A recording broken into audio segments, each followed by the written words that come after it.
All right, guys, we are back with Out the Top, episode 18, August 1st, 2023. Back in Rock Life Studios, we have everybody's favorite co-host with us, Dan Carter. How have you been since our trip to West Virginia? I've been good. I, I've been beat up since West Virginia. I've noticed I've just been sore all week, I guess. But other than that, we're trucking right along. I would say that was pretty. That whole place is pretty violent, especially doing what we do at speed. So we're going to do something a little different than the normal today. This first part of the episode is going to be for our normal listeners. We're going to talk a little bit about Hawk Pride, where we're going this coming weekend, where you guys are racing at. And then the second half of the episode, I don't think we ever actually done this at the beginning of the series. We're going to go back and, we talk every week, and I feel like we're talking to a lot of people who are involved in the sport, who know what's going on, who, maybe some of our good friends, some of our competitors. We talk to them a lot. Right. But on the in case that we do actually get some new people, and they're like, what in the hell are these guys talking about? What I'm going to do the second half of the episode is we're going to hit you up.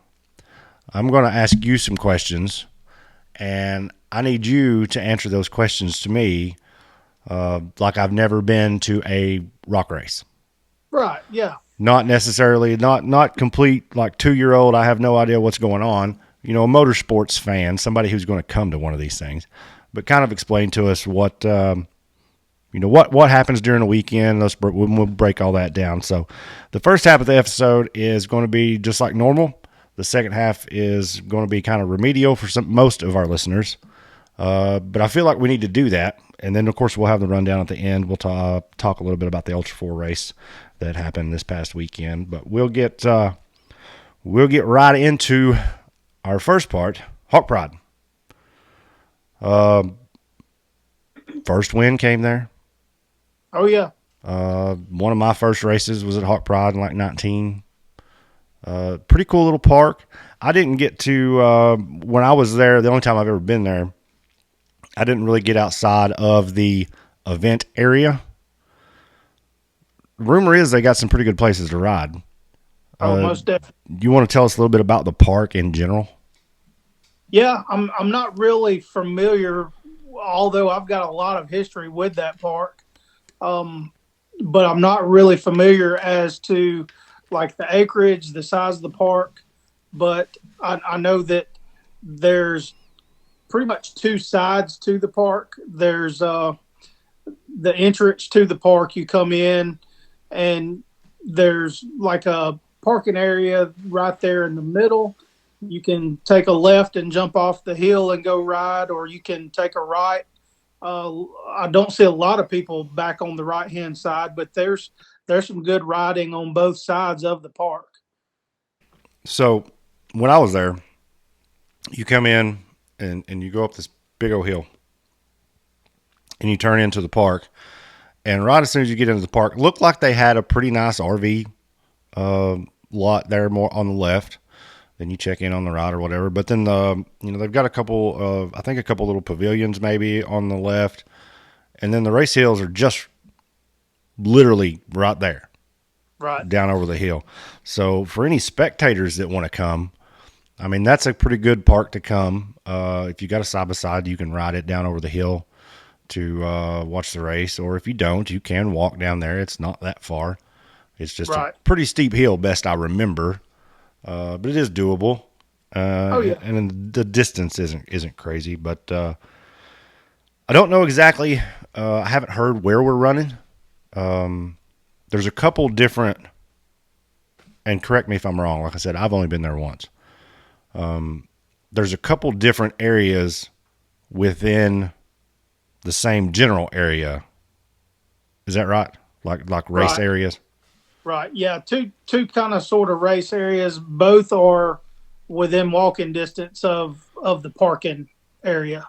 Kind of like for those of you who have been to Dirty Turtle, when we raced at Dirty Turtle, you come in, you go down the hill, and then they had two or three different race areas along that creek bank. All really close, but far enough away to make it different. Right. Yeah. The first win came there. I don't know how many people have gotten. You were the only person that day to clear hill two. Right. I don't know. Is that where you all raced the same general area as last year? It was. So we've raced that Hawk Pride a good bit, but for the most part, we've been running the no respect hill and what they call Maverick. It has kind of that general area is where the National Rock Racing has been racing the last couple of years. And then earlier this year, we ran the Outlaw race, and we were in the other section, which is uh, probably, I would say, less than 100 yards from the NRRA section where we raced to where we raced Outlaw. So I'd say if Outlaw ran the other place, I'd say you'll be back in the same old place from last year. If I'm guessing, I don't know. I've not talked to Clyde. It's untelling. He may have y'all jump in the building out front. We never know. So which hill? If we'll find a video, and I'll on the YouTube channel when we post this, I'll attach the video to it. The video of you skyrocketing the green buggy. Okay. Which hill was that? So this was probably, I'm going to say 2018, 2019. And it was before anyone had climbed No Respect Hill. And this took place at Ricky Berry's birthday bash, which is known as RBD. And they put a bounty on that hill. And if I'm not mistaken, it may have been $1,000. And we hit that thing with everything we had. And after we shot it up like that, I don't think there was maybe like two or three people that tried it after we did. It was a pretty gnarly video. That was the one year. Of course, every year I say I'm going to try and get to RBD, and it's just Thanksgiving weekend. It's 6 hours away. Excuses, excuses. I know. Yeah. Every year I say I'm going to go, but that was the year. Like I was like, man, I need to go down there, and my kid was not even one yet, and so I hated to leave him and not work. Right. It's one thing to go when you're working, but it's another thing to leave them all when they're at home and you're out enjoying yourself. So I really wanted to come, but I talked myself out of that one. Yeah. Hopefully Yeah. we'll get to RBD one of these years. But dude, I remember seeing the video of that when it first came up, and I was like, "What in the absolute hell are you doing, Daniel?" I was. Yeah. It was just I can't remember how many views that got. Oh, it was crazy. I'm going to say it's probably over 1 million easy now.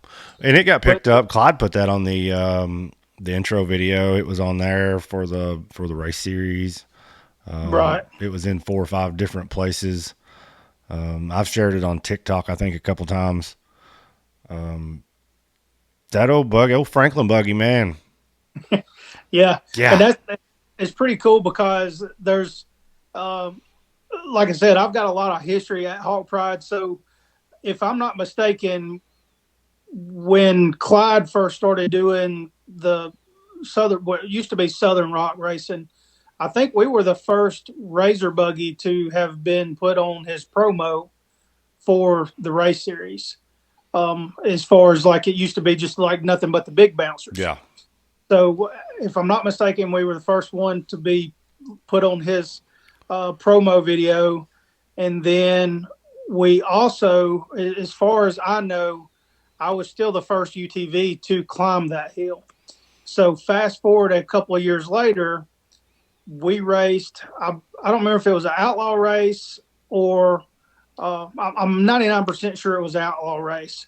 They pushed dirt up on that thing, and I was signed up to race the outlaw race, and I drew slot 1 for that outlaw race, which meant I had to go first. Mm. So that they incorporated that hill as the race hill. So we, to my knowledge, were the first RZR to have climbed that hill. And y'all have been running that pretty much. Listen, guys, for those of you, that hill previous to the dirt at the bottom, I don't think there's any side by sides getting up that. Right. The reason it's called No Respect Hill is Anthony Yount was the first one to make it up it, and I'm not sure. I can't remember what he was driving at the time. I'm not sure if that was when he had the Rooster buggy or if it was that Ultra 4 I think it was that Ultra 4 looking car. buggy. Yeah. But that was at an I think that was at an outlaw race as well. That was going to be their third hill because in outlaw they would race two races. The top five bouncers would move on to hill three. Yeah. And it was he was the first one to climb it, and then I think Wes King climbed it that day as well. But with Yunt being the first one up it, he was the first one he got to name the hill. Yeah, but without that dirt at the bottom, and it's pretty gnarly. And even now, I mean, we can go back and the videos of the year you won the race down there, 20, what was it, 21? Right. Man, most of the side by sides made it that year with the ramp, but it was still gnarly. It wasn't easy by no means. And I don't suspect, if that's where we're at again, don't suspect it's going to get any easier. No. Let's just hope. And for all you racers, listen to me. For all you racers who are running down there this weekend, go back from last year and watch the UTV class. I don't remember who it was, but there was a young man who decided to jump off that ledge at the top in his side by side. Don't do that. Right. That was bad. That was Jonathan O'Mary, and I for a second I thought he was no longer with us.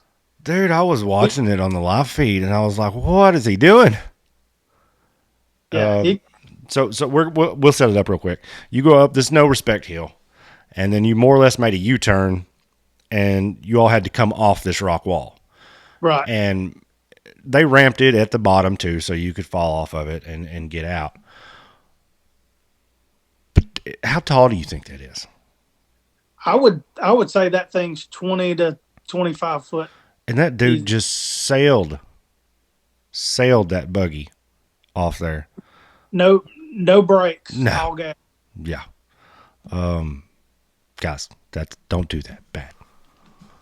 All right. So here we are. Told you at the start of the show, on the second half of the show, we were going to do a little talking about the series, about what it is, how it works. So like I said, for you loyal listeners, this is all going to be kind of remedial for you. I understand if you don't stick around, but we are trying to, if we get new fans, if we get new people who listen to the show or who are interested in rock racing, this is for them to try and, I guess, educate them on what's going on, so when they get there, they don't think we're a bunch of rednecks climbing hills. So, Daniel, what I want you to do is kind of, like I said, we're not going to play dumb here. If I'm coming to one of these things, I either own a Jeep, a side-by-side, or I've watched, Busted Knuckle or Mad Ram. I know what I'm getting into, sort of. But give me an idea of, like, how the weekend works. Maybe how the events flow, what's on what days, maybe explain the classes a little bit.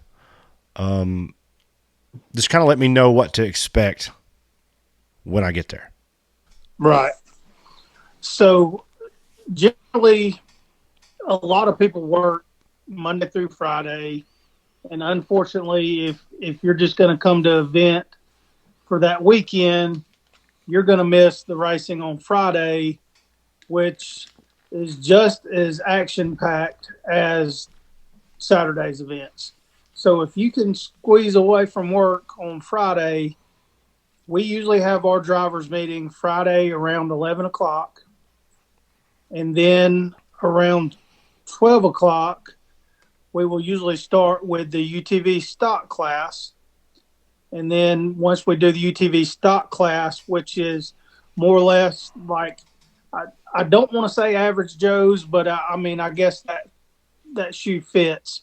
So it's more or less like bring your full body and a helmet and safety gear, and come have a blast, because it's basically you take a stock UTV and you run a mild course, and you run twice, and the combined time determines who wins for the day. Well, hold on. I will step in. It's not combined times. Oh well, Close, but not combined times. So we actually run on a point system. right, Combined times works for a tiebreaker. I was going to ask you this later, but we'll just do it now.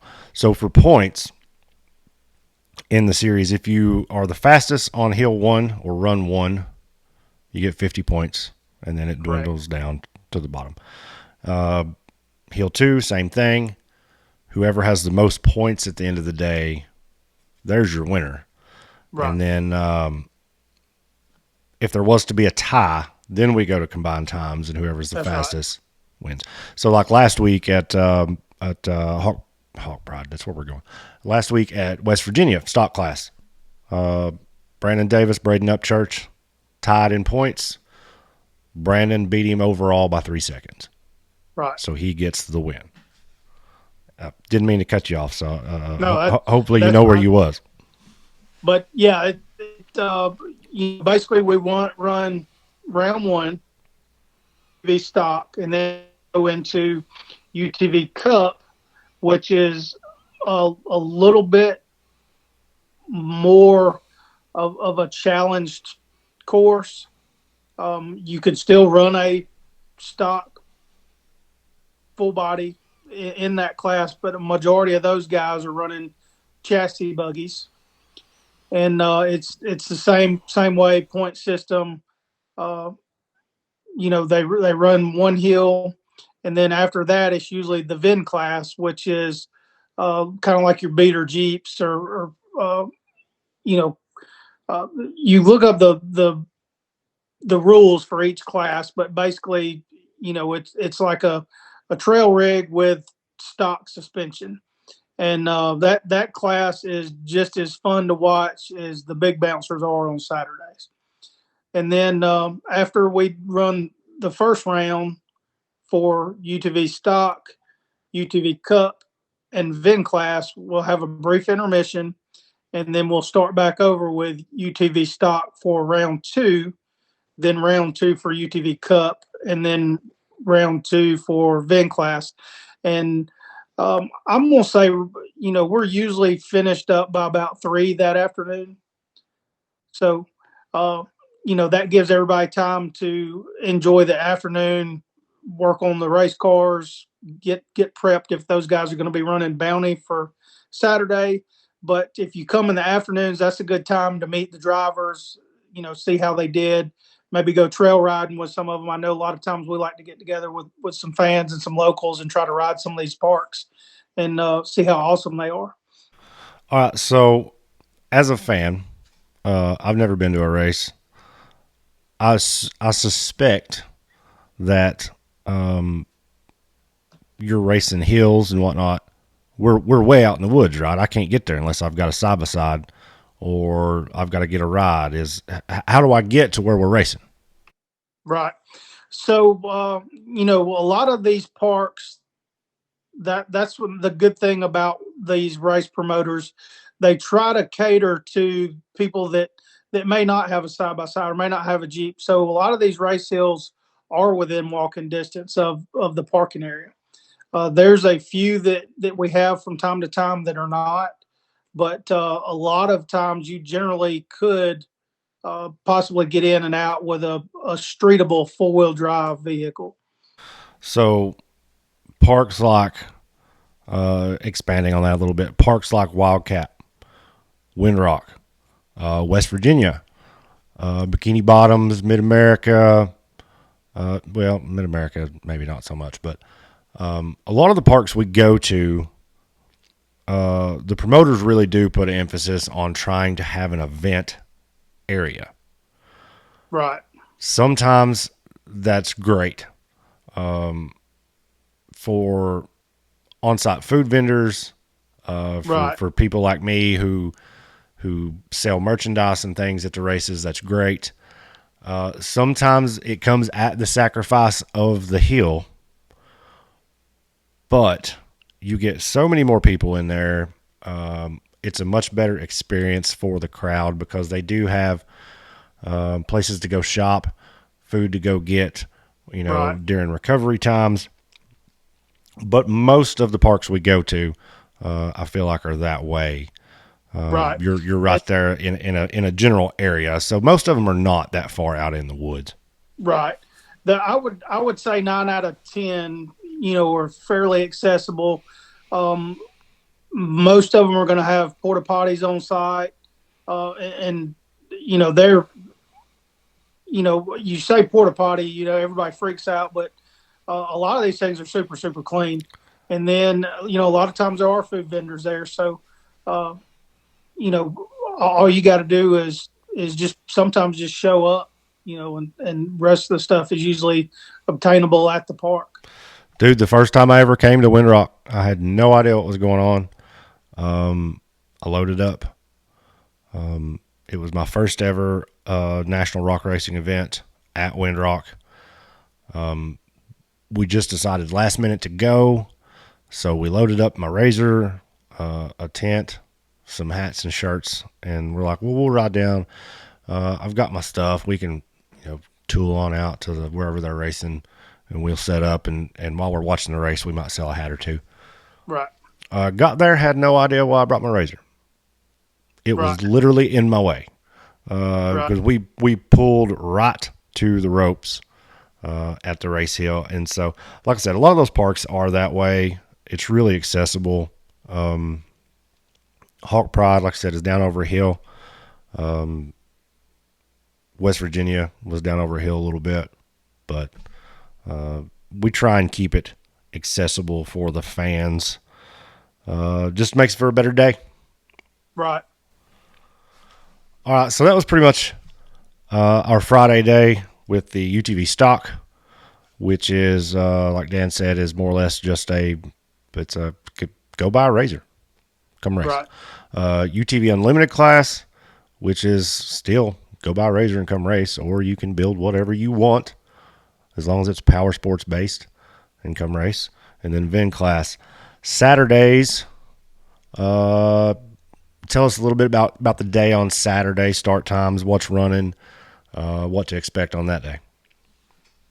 So the Saturday starts a little bit earlier for us. We're usually doing a driver's meeting around 9 or 10 that morning, and that usually takes 20-30 minutes. We get our running orders situated, and then a lot of the guys will look at the hills while they run the UTV youth class, which is a blast to watch. The uh, the promoters of the UTV youth class wanted to make it fair for the kids. There's no super hopped up machines.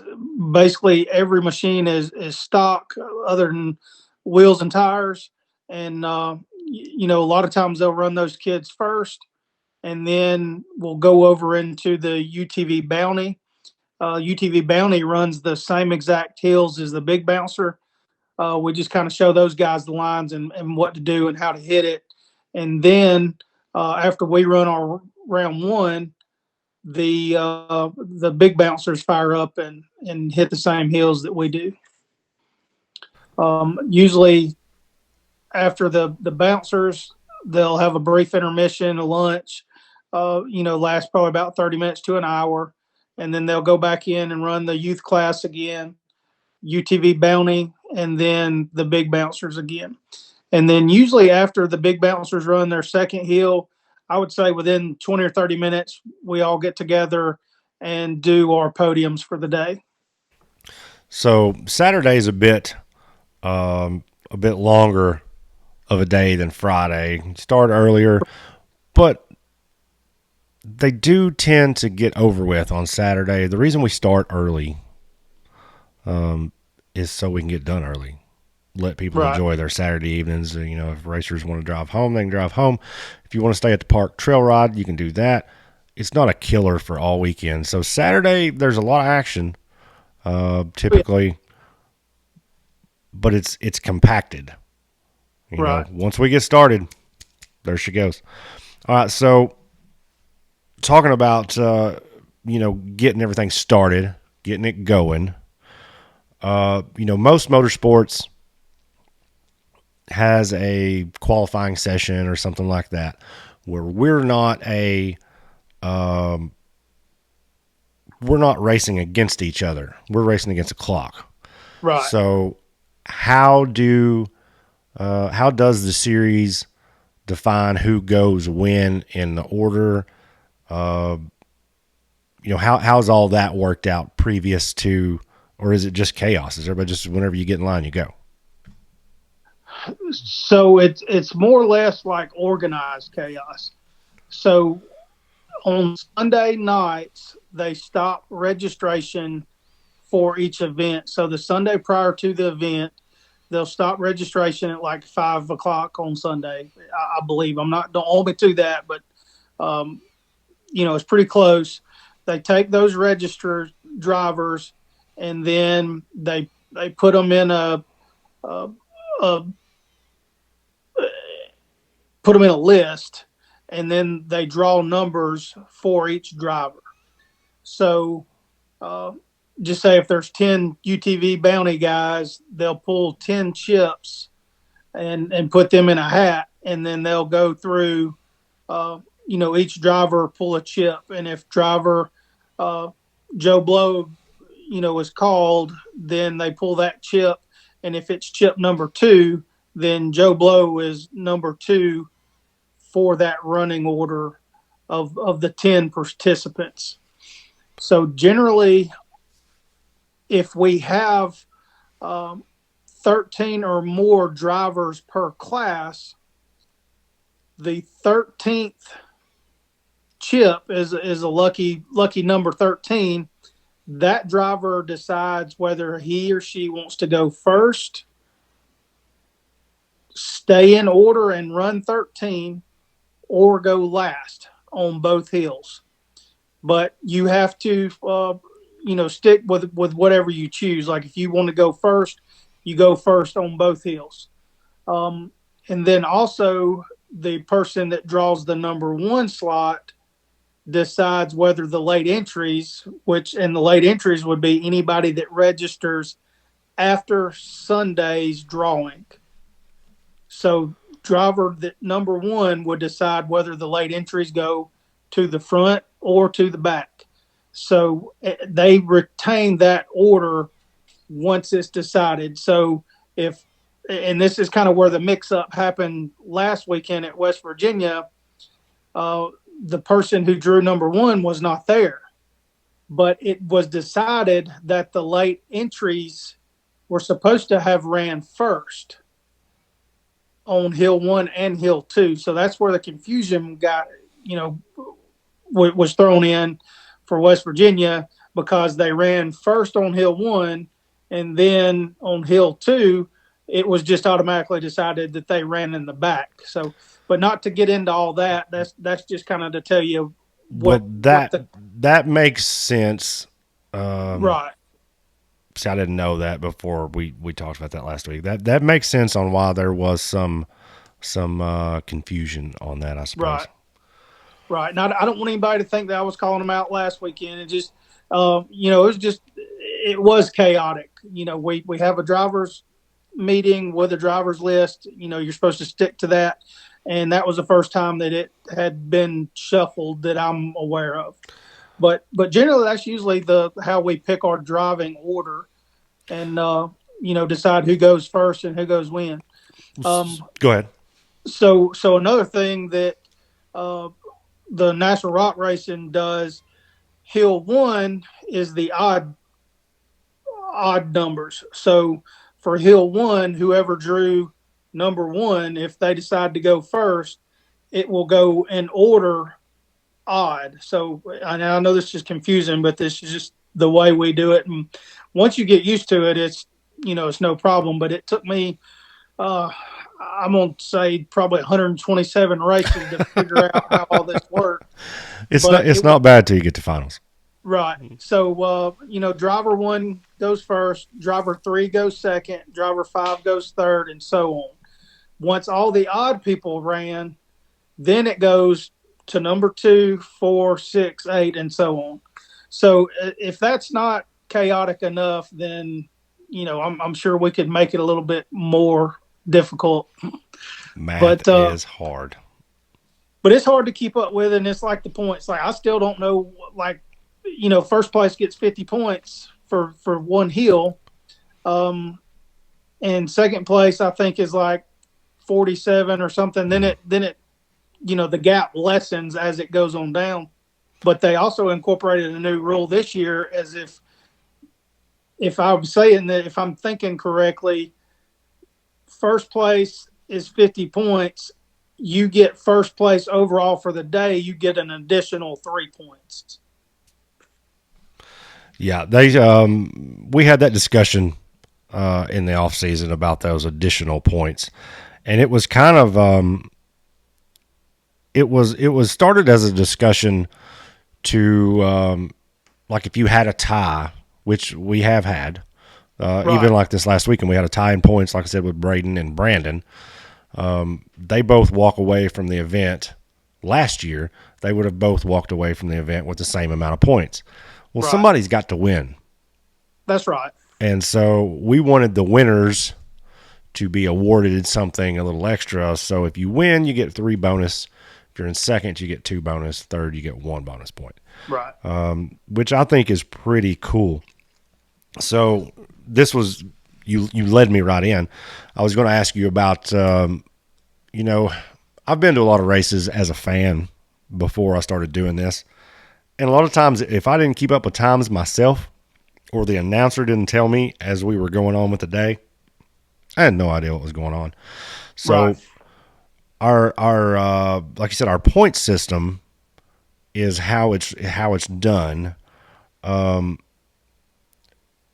I don't know. Is there somewhere at the races, and I know is there somewhere fans can figure out what's going on, like who's actually leading? Um, Depending on which series you are following, Outlaw usually has their times on a LED clock, and that'll much let you see what driver gets time wise. But as far as keeping up with it, there's really no way to know unless you're writing it down or keeping up with it yourself. Saying like, okay, well, Joe Blow ran a 23.67. We know that he's in first. If somebody runs faster than a 23.67, then you know that they knocked Joe Blow out of first position. But I got to give it to Zach with the National Rock Racing Association, because uh, he pretty much will tell you, uh, you know how it is. If your first top three or four drivers, somehow he keeps up with the times, and he lets who's in first or second, or who's beating who. It seems to work out pretty good for him. Well, I know they do a good job about announcing the times, and as a fan, I guess the best advice I have to fans, if you're that interested, yeah, guys, we've got to get a leaderboard up Right, somewhere, and they've done that before previously. Put a screen on the trailer where people could see the scores. I wish we could do that all the time on a bigger capacity right, somehow. But if I think of it like a baseball game, a lot of people used to love A lot of old school guys. These new kids probably don't know how to keep score. You could go to a baseball game. We used to go to Cincinnati Reds all the time, and there would be all kinds of guys sitting around with a scorecard, Yeah. just keeping their own score, just because they love to do it. And Right. if you're that interested in who's actually leading and things like that, bring a pad and a piece of paper, write down the times. If you got the times, you pretty well can tell who wins. Now, sometimes it does get a little weary when it comes down to the points, but the reason we do the points, so the reason we do the points is if you have a really good run on hill one, like you blow the field out of the water, you just wide open. That's great. You go to hill two and you get hung up on one little thing, and it costs you 4 or 5 positions. Hmm. Combined times, you're killed, maybe. Right. But points wise, you still have enough points for the podium or to win. So it helps you if you have a bad run to stay in contention. And a lot of times our courses are different, and not that that really matters, but it is different. So if you have a real good run on one hill and a not so good run on the second hill, you're not punished for it as much as times. Right. Times would be easier, but I like our point system. Yeah. 50 And points to the winner, and I think she said, what was it, 47, 44? yeah, it's something like that. Yeah. And then it kind of goes down from there. And it takes a whole team to keep up with that as well. I've been with the series since 2016. I still don't know them.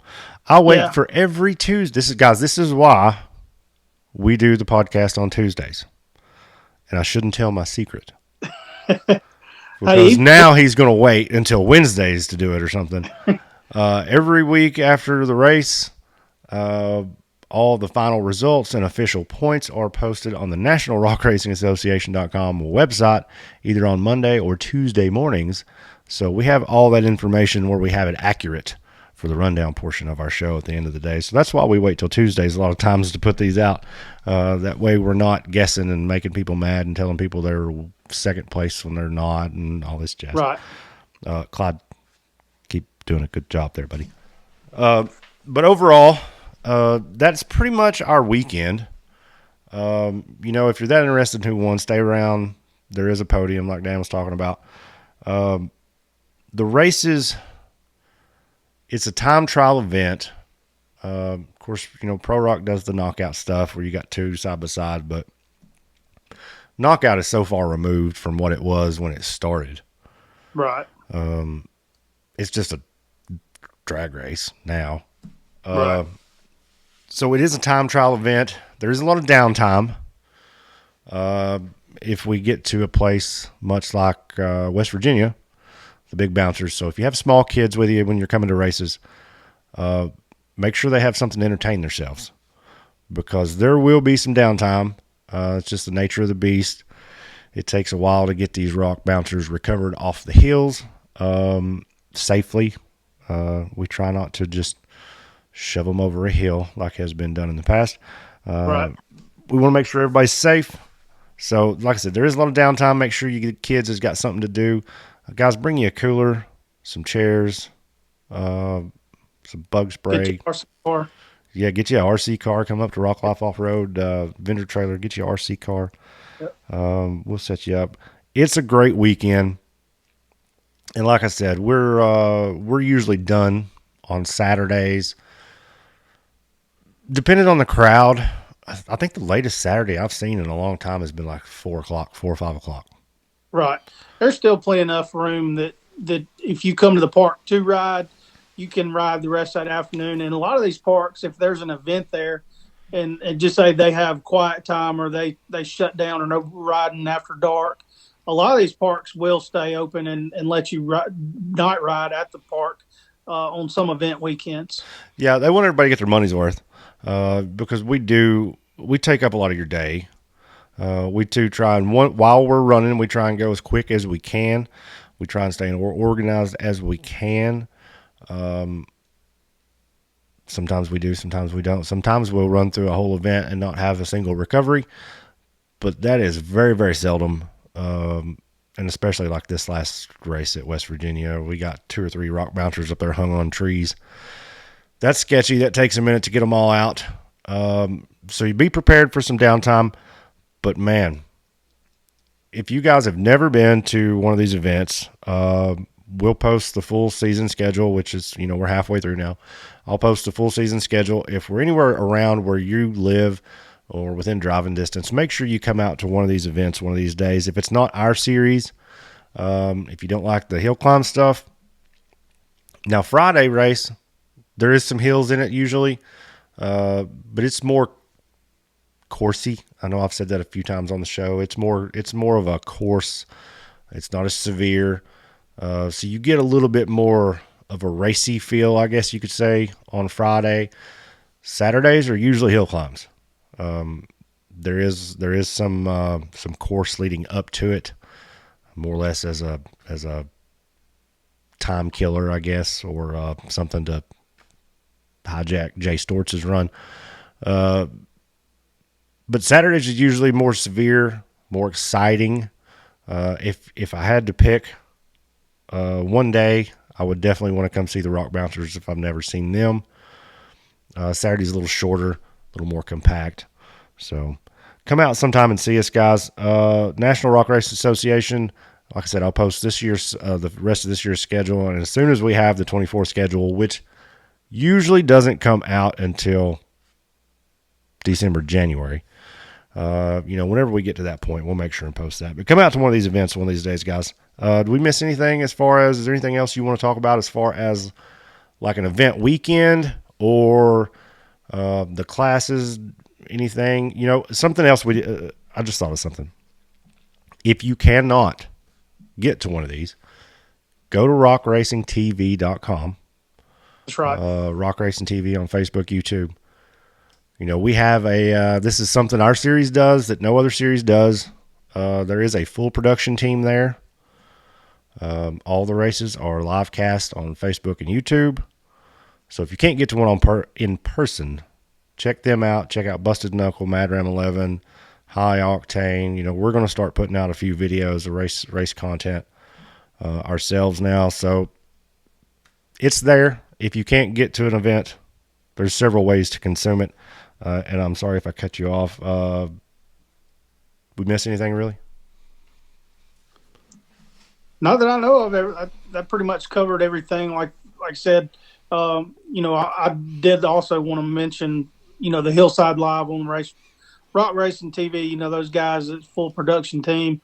There's more behind the scenes stuff that goes on that you don't see on film, on camera. Like you said, come out to the events, see these hills in person. Video does not do these hills justice. Support the drivers, buy some merch, because these drivers depend on merch sales to get to and from events, pay for fuel. Come out, if nothing else, just see them, shake their hands, tell them you enjoy watching them. I always just consider this like a hobby, having a good time, but you would be amazed the amount of drives, whether it's somebody that's just racing that event or a seasoned driver. There's fans of the sport and they want to support every driver. So, come out and see them. Yeah, I mean, it's kind of surreal to me. I've had customers call the store here, and they've asked me about you. And I was like, well, how do you know Dan? They're like, oh, we watch all the races. We like Dan. He's our guy. And I'm like, oh, Okay. that's cool. It is big time motorsports. It's big money motorsports. I do think we get thought of as probably the redhead stepchild of motorsports sometimes, just because of the roots of Right. this. But it is anything but that. Right. The technology has just, we got hydraulic steering and razors. Right. These bouncers with the trailing arm setups and the big horsepower and all the new shock technology and things. These ain't the buggies they was 10 years ago. That's right. So it is big time motorsports, and a lot of people put a lot of effort into it. I know you do. You were working on the buggy today. You Right. got to get up and get loaded up and get finished up in the morning. So it's good. All the support we can get, we really appreciate it. Come to an event. Watch it on Hillside Live on Rock Racing TV. Check out all the media partners. There's all kinds of coverage. But if you've never been to an event, get to one. Like Dan said, these hills, guys. I was looking back at the footage from this past week in West Virginia. That hill don't look like nothing on video. But rest assured, it is pretty damn gnarly. All right, guys. Like I said at the start of the episode, we wanted to do something a little different. Just kind of wanted to educate some people. I hope we didn't get too boring there. If you've never been, maybe this was a guide to kind of what got me thinking about this the other day was school's about to start here, and my kid's going to kindergarten for the first time. And I just got to thinking about the podcast and him going to school. And he asked me a question about one of the razors. And I was like, this may be the perfect time to give a little schooling on, what it is we do. Right. And so that's what got me thinking about it. Like I said, I hope we didn't bore everybody to death. If we did, oh well. We'll have more content next week. You got anything for our listeners, sir? No, just appreciate everybody listening. We've actually picked up some speed with the podcast, and even though this was more of a get back to the roots, this was more or less the episode for the newcomers of the sport. And don't forget and don't hate. You were there once too, so I mean, everybody's got their first at something. So this was kind of our idea of a way to shed light on somebody that may be coming with a racer or to come watch their favorite racer for the first time, just to kind of give them some insight of what to expect on a race weekend. The first official race of any series I think I ever went to was Straight Up Series at AOP. God, I don't even know what year it was. I'd been to some like one-off events, just park put together, but the first series event I ever went to was AOP, and dude, I fell in love. It's a good time. Guys come out and see us sometimes. That's it. We'll get out of here. Stick around. We got the rundown next. We're going to talk a little bit about the famous Reading Rumble. Yeah. All right, guys. Time for this week's edition of the Rundown. No National Rock Race last weekend. We did have some Ultra 4 racing up in Reading, Pennsylvania for the famous Reading Rumble presented by Project X Off-Road. They had several different classes running. We'll get started on them with the UTVs. In the 4900 class, Hunter Miller took the win in the Pro Mod division with Brian Stone in second and John Seaman in third. For the Open division, UTV Open, Jeff Donda was your winner. Brandon Minnick was second, and Cody Quattlebaum was third. UTV Stock class saw Aaron Lynch take the win with Jody Ford in second and Nathan Parker in third place. 4800 Legends class was Ryan Taylor had the win, Justin Barth in second, and Brian Trimpe in third. 4500 class, Jesse Oliver was the winner with Kim Matson in second and Cody St. Clair in third place. For your 4400 class, Philip McGilton was your winner, Josh Blyler in second, and Rusty Blyler in third. Now, we're headed to Scumbia, Alabama this weekend at Hawk Pride Mountain Off-Road Park for the National Rock Racing Association's. I think this is round number 6. So look forward to that. Hope we have a good showing down there this weekend and get to have a lot of fun, meet a lot of people. So we'll be on again next week. We'll have a post-race show from Hawk Pride, or not from Hawk Pride, but about Hawk Pride. So be on the lookout for that. Guys, thanks for listening. This episode is brought to you by Rock Life Off-Road. Check us out on Facebook, YouTube, Instagram, and TikTok.